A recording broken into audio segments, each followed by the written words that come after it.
Okay, so I'm going to go ahead and get started. So I'm using satin ice fondant. I'm just going to do a little marbling first.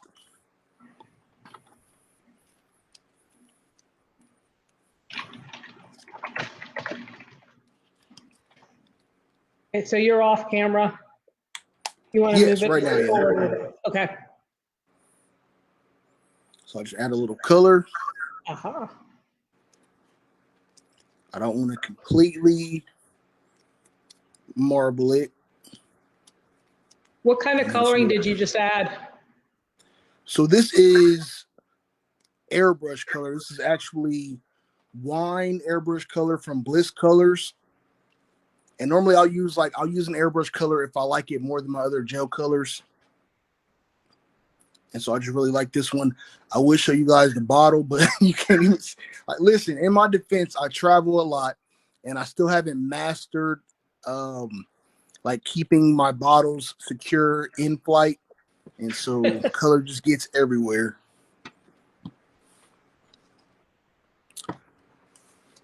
All right.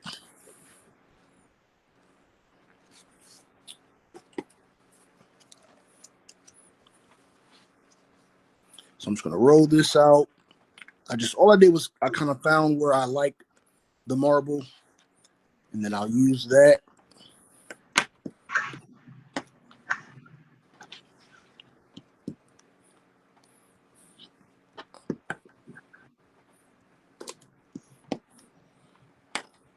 That's nice. I like the coloring.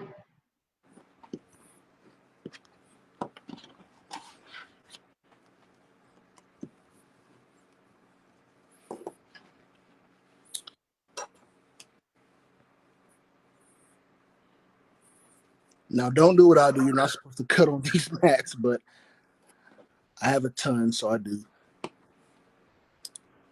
And so normally I'll be measuring this to like wrap around. Like if I'm doing this for a cake, I'll measure it to wrap around the cake. Or if it's for cupcakes or cookies, then I'll just make a large piece.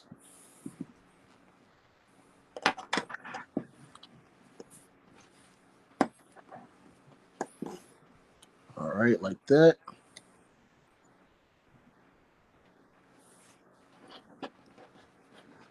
Get up just a little bit more.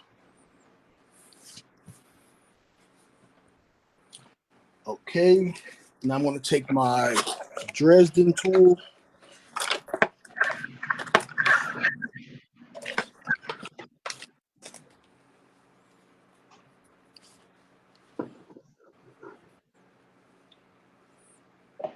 I don't even know what you're making today. You know that? It's going to be a big surprise. I'm excited.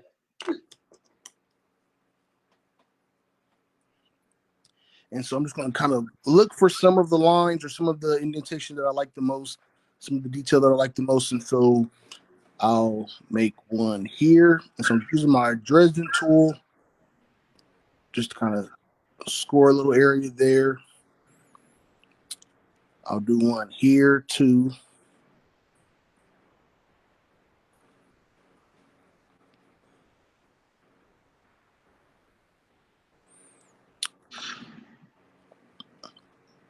And then another one here.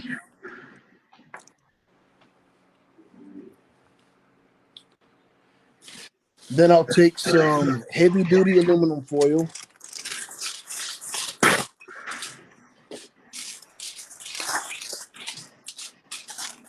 Just like this.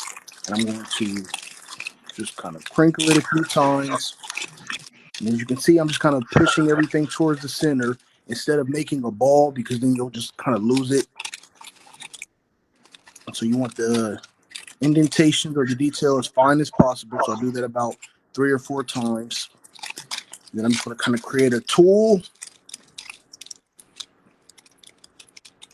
So I want it to kind of look like broken rock or cracked stone or something like that. And so just I have one side pointed, one a little thicker. Wherever I started my line, I'll make my indentations there. So push in there like that. you'll be able to see it a little bit more when I airbrush it.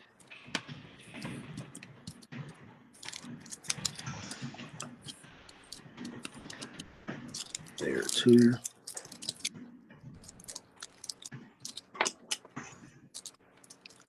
I might even do a little on the edges here.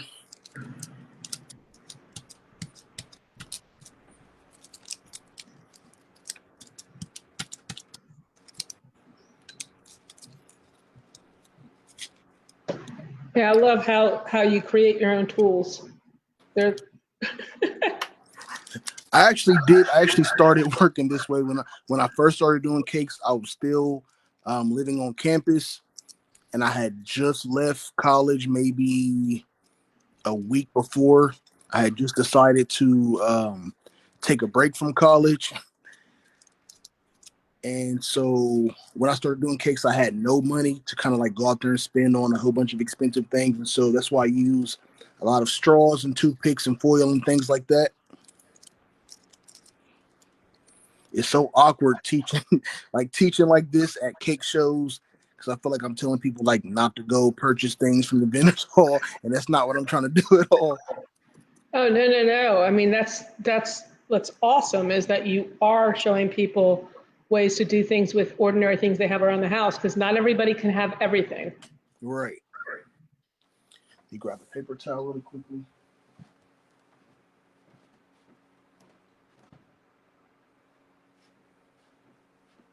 I love the way that he followed the curvature of the designs in there with with the texture. All right, so I'm just going to move this to a paper towel.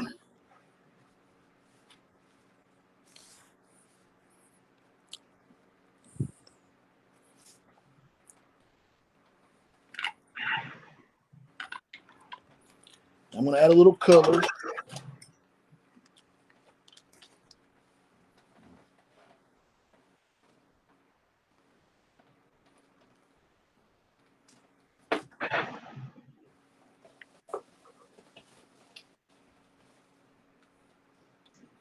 Let's go ahead and give some hearts for our Timbo.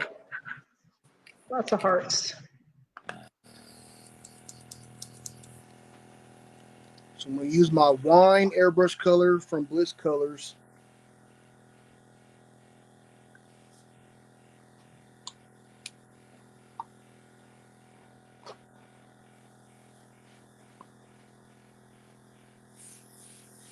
So this is what it looks like. So I'll start with the edge first. So this is actually where the top of my cake will be. So if I'm wrapping this, this is where the top will be. So add a So what little kind of color airbrush there. do you use, sweetie? What did you say? What kind of airbrush do you use? I'm using, so I recommend any cookie airbrush, honestly. So I always say invest in a nice cookie airbrush gun.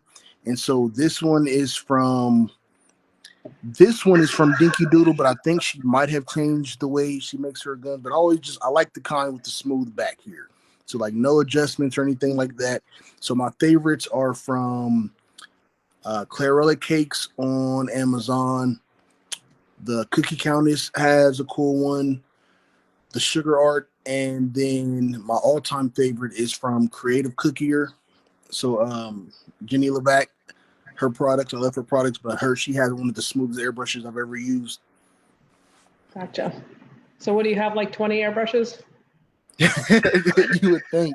No, I have 4 right now. Gotcha. So now Dinky Doodle is now sold through Simi Cakes here in the US.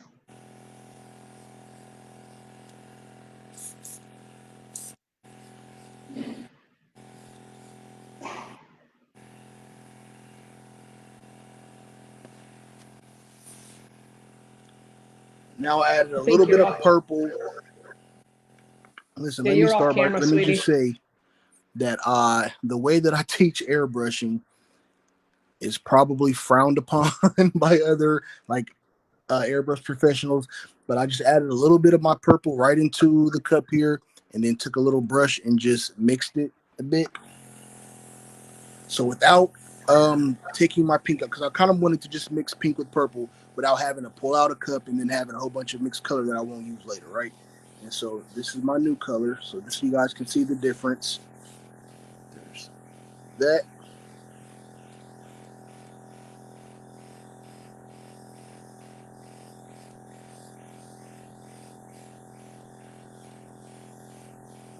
So you can kind of see the texture now a little better.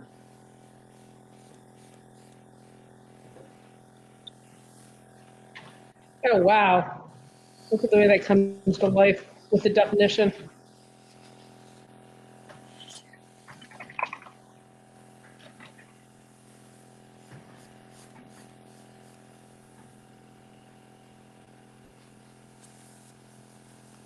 I love how the airbrush really, you know, every place where you did the foil impression, it just really brought it out, that Uh huh.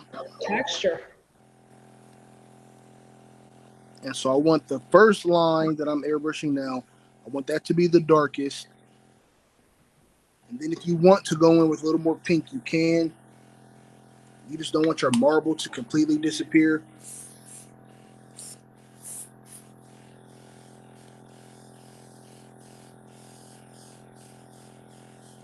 And then you also have to learn how to stop because your airbrush color will darken over time as it dries. And so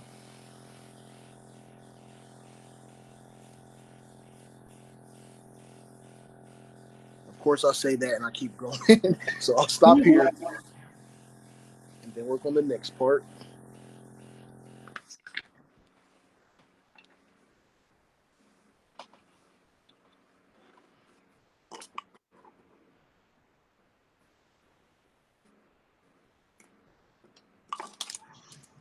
So now I'm going to take another piece of foil because like I like the stone indentation. I like where the stone is broken, but I want it to look a little more broken around the rest of the cake too. So this time I'm only kind of crinkling this once. I'll open it up, add cracks there, and I do this after airbrushing. That way, if the fondant splits at all, then the lighter color is what splits open. I guess you speak from experience of ripping fondant. It happens to everybody. So like that.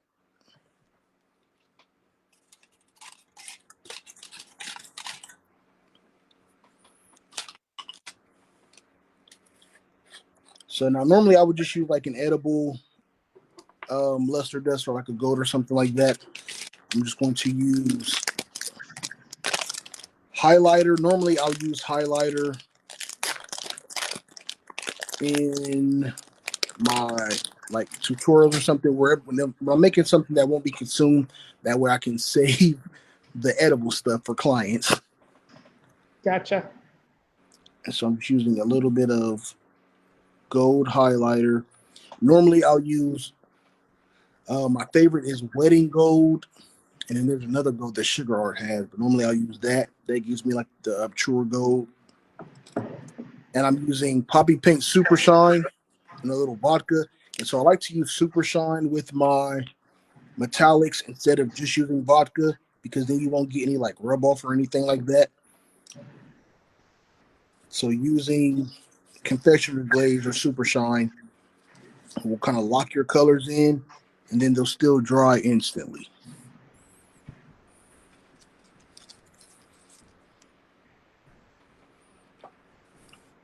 Everybody's talking about the things that they see. Um, Karen Harbaugh says she sees lungs in what you've done. Oh, for sure. See, now Justine, it's not October yet, or I would have gotten super dark because you can also use this technique to make tongues. If you go further enough on my page, don't go too far, but if you go for far back enough, then you'll see that I use this technique for that too.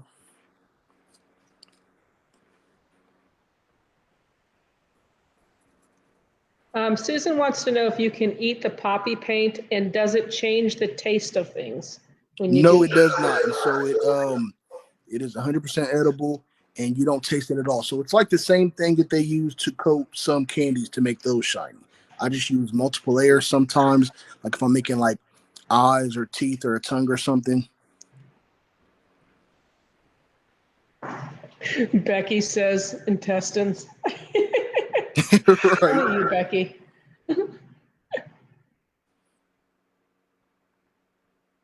Yeah, Becky was on last week, and we're actually going to create a video for everybody because the connection was really, really bad.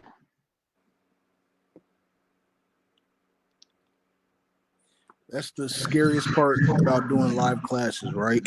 You never know.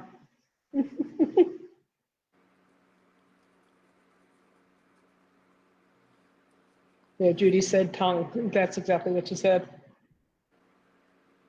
Yeah, we had Don on once, and like every 3 or 4 minutes, he would fall off, and we'd have to bring him back on. It was crazy.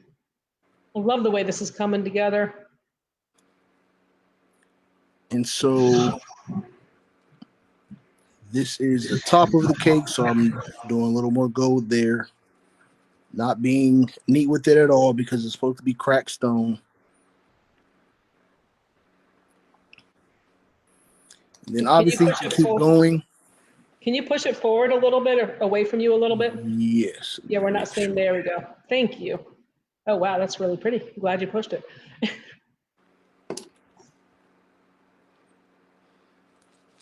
So pretty.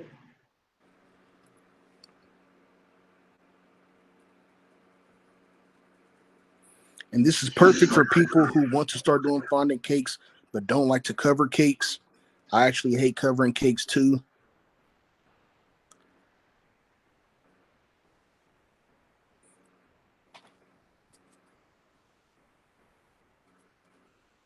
That was a cool watch, Timbo.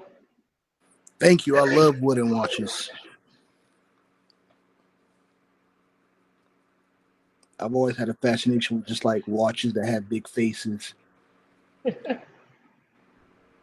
Debbie wants to know, do you usually use the airbrush colors to color the fondant instead of gel colors? No, I just find that obviously I haven't tried all of the brands that there are to try, but sometimes I'll fall in love with a certain airbrush color, and instead of trying to use like different gel colors to make that exact color with my fondant, I'll just use that. But only when I'm like airbrushing fondant, so that way I know I don't have to like use it a ton to color the fondant. Normally, some gel colors are too pigmented, and so instead of just using like the toothpick trick to do color, I'll just use a little airbrush color. But also, it depends on like the brand of fondant that I'm using. So since Satin Ice is one of the, let me choose my words wisely, is one of the like faster drying fondants. Using airbrush color kind of slows that down a bit.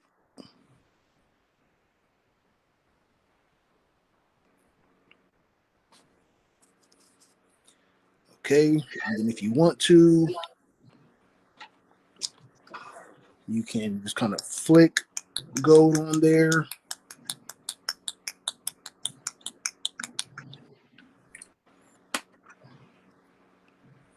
Wherever you want to. Just go crazy with it.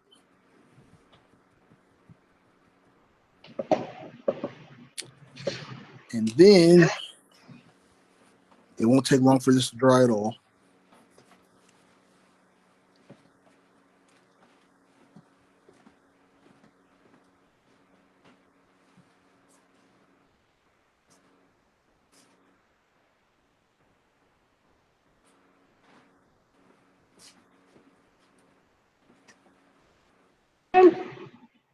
Did we lose him or? No, I'm right Okay. here. I'm Okay, sorry. yeah, no, I saw the shadow. It was still, and then I finally saw a shadow. Yeah, Kate says it's amazing to see how that's flat. I mean, there's so much dimension to it.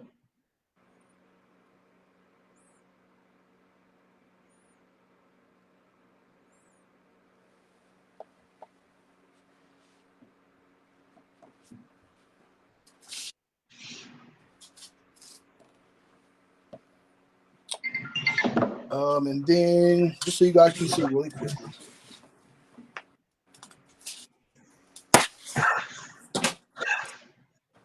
So this is actually from the showpiece that I'm working on right now.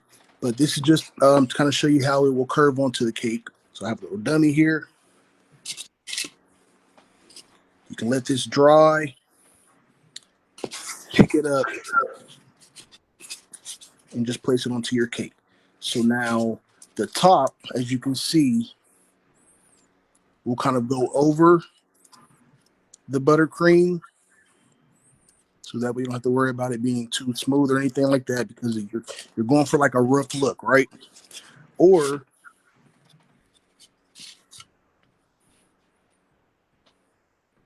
I'll take my X-Acto.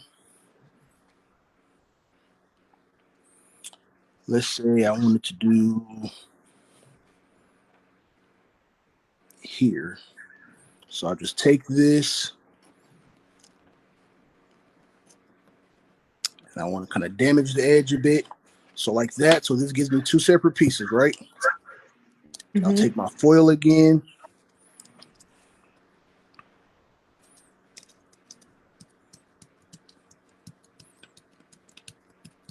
Damage the edges a little bit more.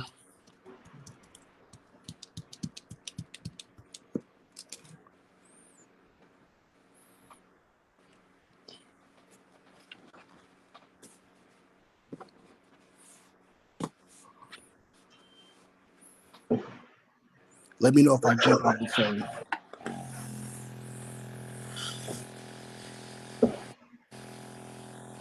Wow. The simple shadow. Look at the depth just by adding that color.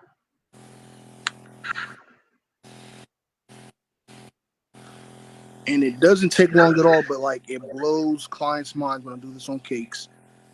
And so something like that, you can have a very like the easiest buttercream cake in the world. Just cover cake in buttercream. You can like do it rustic. You can do like a naked cake or anything like that. So let's say this is our buttercream cake. For the bottom layer, I'll use this bottom piece, wrap it around the buttercream like that. So this is your bottom tier. And then take the other piece for the top tier, wrap it around like that. Oh, yeah. Or if you're going for like, what was that trend? I want to say, The geode? no, like the one, it was kind of like a geo trend, but it was like where you have like uh like it was like you can see the crystals inside of the cake, but like around it. I can't remember the name of the trend. You guys know what I'm talking about though. Like where you do like a piece around the bottom and the top, and then the middle Fault line. is like exposed. Fault lined, right? Yes, the fault line cake. So if you want to do something like that, angled up on the cake, then you can do this, and all you'll see in the center is like, or in there is like buttercream or something. Gotcha. And I really came up with this. I didn't. Well, let me not say I came up with it. I'm sure someone else has done this before, but I started doing this technique because I didn't want to do geode cake with crystals. I just it's too hectic, and then like you either have to lean your cake over and push them on there, or you have to just hold them in your hand and like just like let them go over. I hate to do sprinkle and crystal cakes, right? Like where I'm just like adding a ton of crystal or something onto a cake. And so normally if I do something like this, the client doesn't even care anymore. Also, you can like let's say you're doing cookies or cupcakes, you can just turn this into toppers. And so I like that piece there. I'll cut there. If you're just doing round Oh, cookies, wow. if I wanted to do like a fault line cookie, I'll just cut there. Then I'll have the two pieces.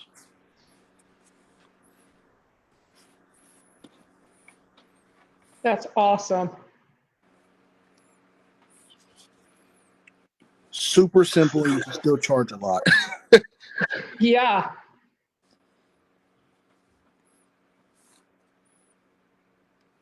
I just love how it translates from cookies to cakes to, everything. You can do anything. And so if you do a cake in this style, like you can literally just like prep sheets of this for your cake, cookies, and cupcake toppers, and then have all three of those at the event with the same theme, same look and everything.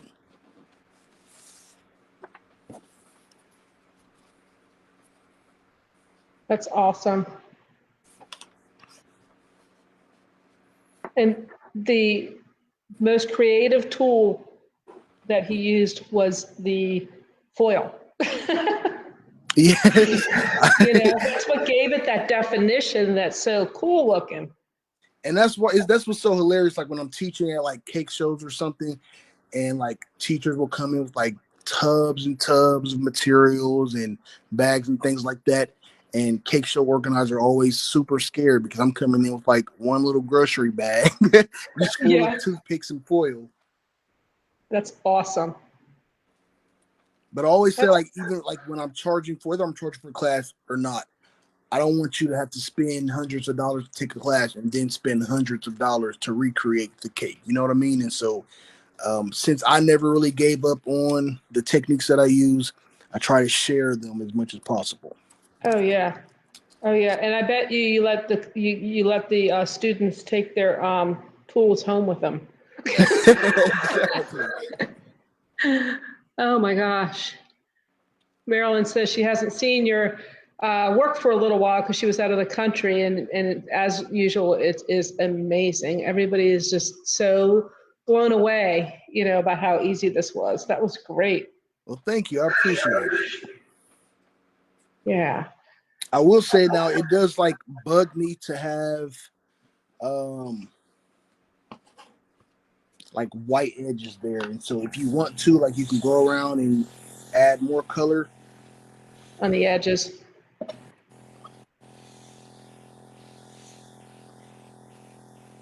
Totally up to you. If you want to just do this with white and then add color, like if you're doing like a rainbow theme or something like that, you can do that too. And so like, let's just pretend that this is white. What you'll do is just start off light pressure to airbrush the edges, and then pull your hand back more. So you don't have to worry about adjustments or anything like that. Just pull your hand back as you want to add more color, and then do a shadow coat around that. So you can kind of see the white in the center there, but you completely change the color to look like the rest of them.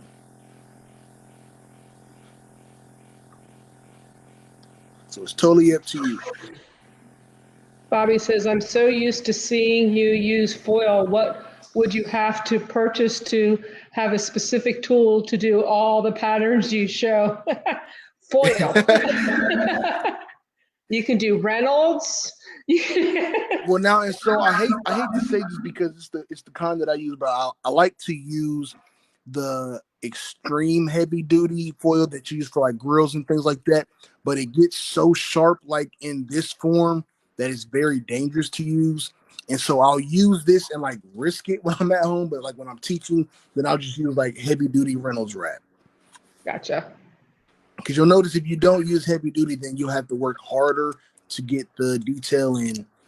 You want to work smarter, not harder. Exactly. But that is it.